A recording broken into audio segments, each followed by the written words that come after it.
Күндө Кыргыз Республикасынын саламаттык сактоо министринин билдирмесине ылайык ноокат районунда 3 жаңа анализдер чыкты.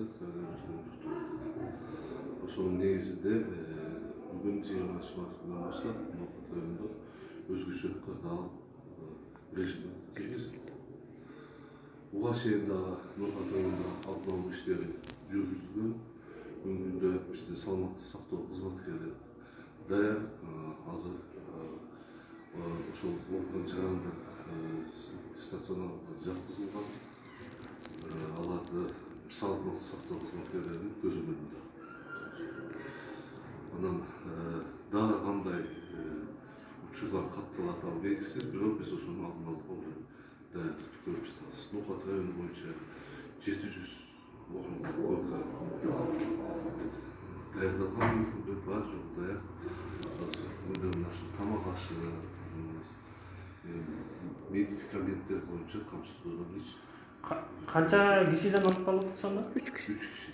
Кайсы айылдардан тургундары? Бул мен айылдарын айтпай койгон, жаңы ноокат айылдары менен анан Зулкуй.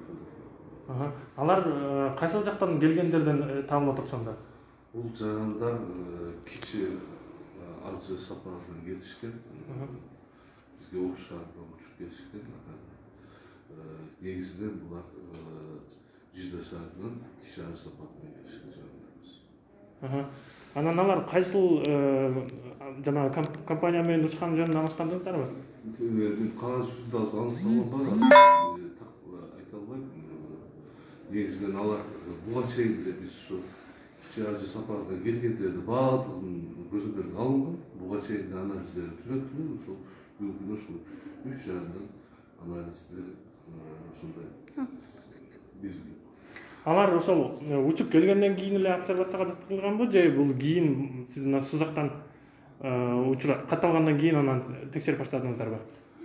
Булар ошол күнү булар обсервацияга жаткызылган эмес.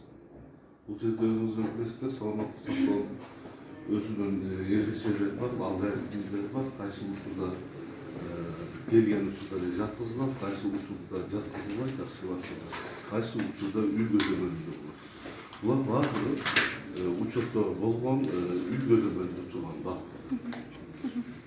Ашыкча мына контактилерден алыс болуп, булардын түшүнүү иштери келгенден бери биздин саламаттык сактоо кызматкерлери. Анан ал 3 киши канча киши менен байланышта болгонун ошолорду аныктадыңыздарбы? Азыр баардыгы аныкталып такталып. Канча киши менен байланышта болгон? Азыр так маалымат айта албайм. Бул иш чара бүтө элек, бул өтө кыйын иш чара билесиздер. Бирок уже жыйынтык таркалды. Уже бүгүнкү күндө азыр маалымат берилсе, ошол контактка кирген адамдар менен дагы саламаттык сактоо кызматкерлеринин сунуштарына. Өзгөчө кырдаал киргизилет Ноокат районуна деп атасыз. Буну кандай түшүнсөк болот? Өзгөчө кырдаал бүгүнкү күндө киргизилди. Бул деген сөз биздин мына ушу районубузда болгон каттоолуу чектөө болот. Бул деген сөз эми жолдор жабылбайт, бирок мындай санитардык нормаларды сактап, өзгөчө мына биздин жарандардын коопсуздугуна өзгөчө маани берилип, бул жерде саламаттык сактоо кызматкерлери, укук коргоо кызматкерлери, жергиликтүү бийлик кызматкерлери бүт ушул орунду алдын алуу, жайылтпоо максатында бул иш чаралар киргизилди.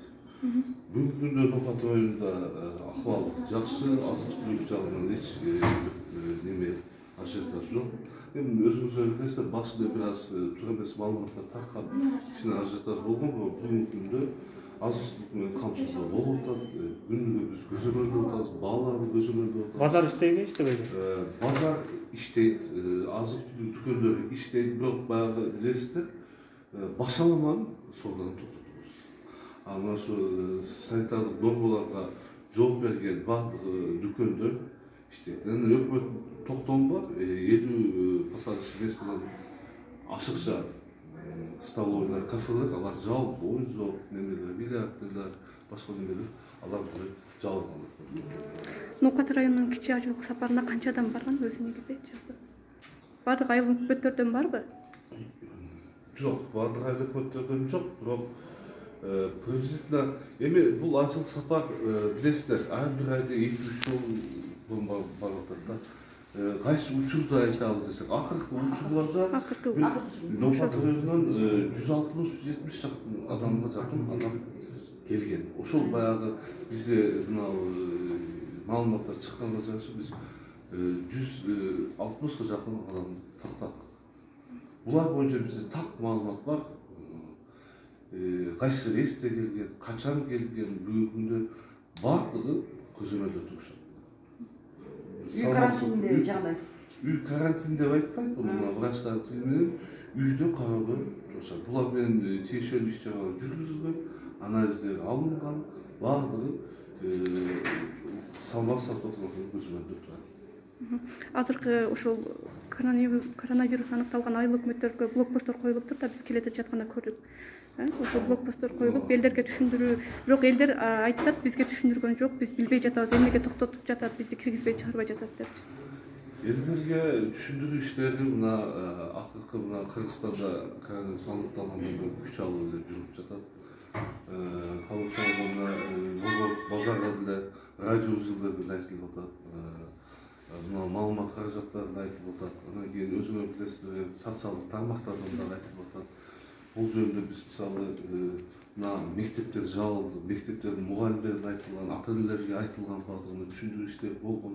Бул жөнүндө жумуш жүрүп жатат. Эми албетте биз азыр түшүндүрүү иштерин дагы улантабыз. Бул боюнча ар бир айылда бизде жергиликтүү бийликтин менен кошо каалоочулар менен дружиналар түзүлгөн. Ошол дружиналар дагы ушул түзүлгөндөн бери түшүндүрүү иштерин жүргүзүп жатышат. Biz azыр кечиресиз кеч калып калдык да. Акыркы ошол 3 жаран карантинге калды да.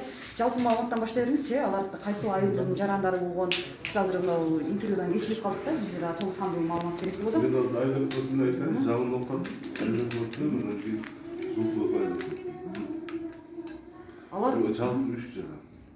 канча жаштагылар, жеңил түрүнө калганда азыр алар кайсы жакта дарыланат? Ошол боюнча жалпы маалымат айта бериңиз. Бүгүнкү күндө ал 3 адам өзүбүз атайын уюштуруп койгонбуз, буга чейин эле өзүбүздүн бул жерде 40 койталы месталарда айыл өкмөтү уюштурган ошол жерде бүгүнкү саламат сактоо кызматкерлери көзөмөлдө жатышат.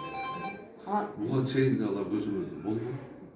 Кечээ анализдер өтүп чыкканда ошол бул жерде көзөмөлдө. Алар менен контактта болгондор аныкталып обсервацияга Бүгүнкү күндө обсервацияга контакт болгондорду жаткыза элекпиз, бирок баардык түшүндүрүү иштери, үйдөн чыкпоо режими ошондорду канча жаштагылар аныкталды? Жаштар канча?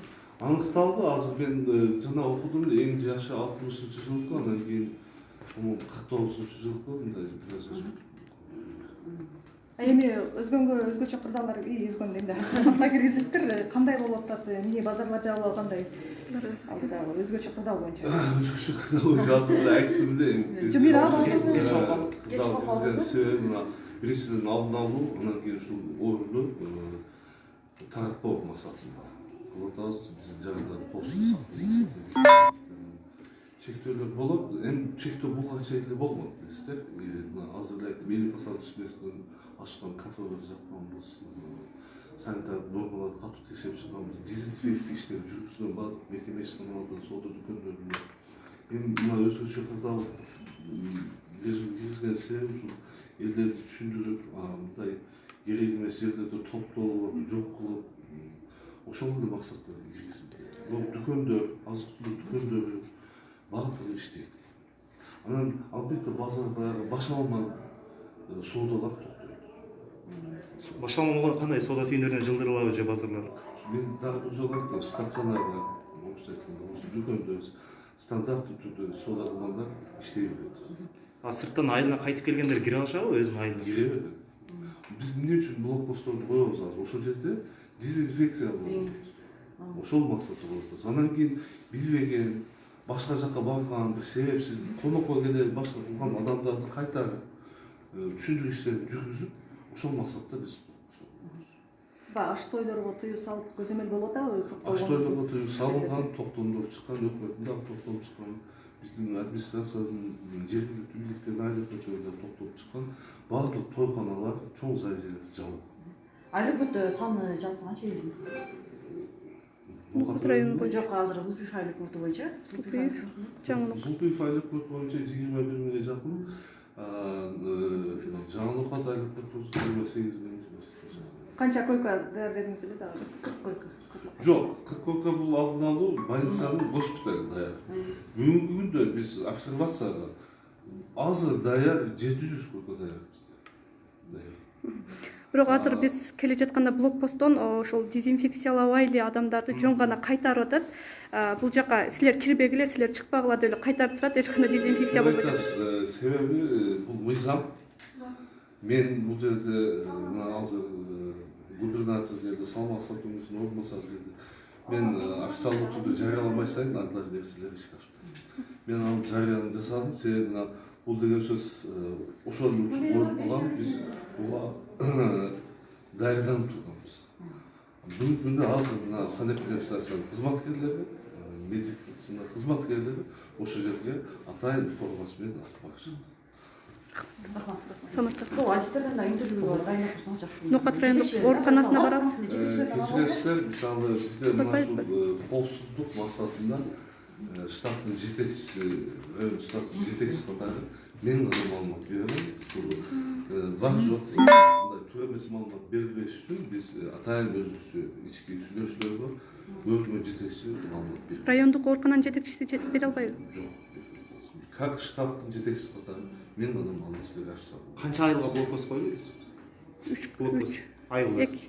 Азыр биз мындай оперативный иш башташ үчүн айлык өтөм баштаган деп атабыз, бирок 3 айылга ошол жерде көзөмөл. Кайсы айылдар айтып алсак? Эми ошону азыр айылдарды айтпай эле турайын, кийинирээк так айтайын. Азыр алдын ала иштеп жүрүп эле паника чыкпашпаса. Жок, паника чыкпайт да. Биз бул маалымат баары бир кечип кетет да биздикичи. Эми мындай айтайын, азыр мен биздин айылдарда элдер жыш жайлашкан да, билесиздер. Азыр үйлөрдүн карталарын кайсы жерге азыр схемалар түзүлөт. Себеби билесиздер, бир эле мисалы бир тургун баягы көчөдө болсо, ал мисалы бир айыл менен турса, ошол эле көчөнүн наркы бети башка айыл болуп калышы. Ошол үчүн биз азыр багыш жок деп азыр ошол жака кеткен основной жолдорду блокпост койдук. Азыр биз сужение кылабыз дагы, баягы ошол айылга, ошол көчөгө, ошол жерге кире турган жолдорду багып. Дезинфекция башталып элек азыр. Кайердин дезинфекциясы? Блокпост койгон айылдарда. Жок. Тапшырма берилгенде башталды. Качан башталат? Азыр чечим алды саат 10-да чыкты. Азыр команда кетти, салмак сактоо кызматкерлери кетишти. Дезинфекция айылда. Негизи мекеме ишканаларды, базарларды, дезинфекция буга чейин болуп бүттү.